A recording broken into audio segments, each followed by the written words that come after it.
যদি একাল এবং সেকাল নিয়ে কিছু কথা বলি তাহলে কিন্তু কিছু পার্থক্য থেকে যায়, কারণ একাল এবং সেকালের মধ্যে তো খুব বেশি একটা নির্ধারণ পাওয়া যায় না।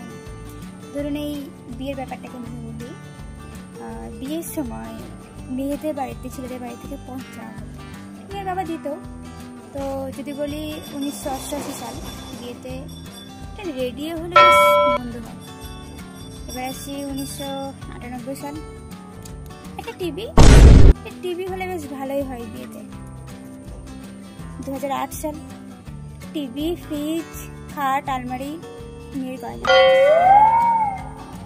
2018 সাল তাদের যদি একটা এসি দিতেন বিয়েতে খুব ভালো। এবার আসি 2024-25, মেয়ের বাবাদের কাছে ছেলের বাবারা এসে হাত জড়িয়ে বলে, দাদা একটা মেয়ে হলেই হবে, আর কিচ্ছু লাগবে না, বিশ্বাস করুন।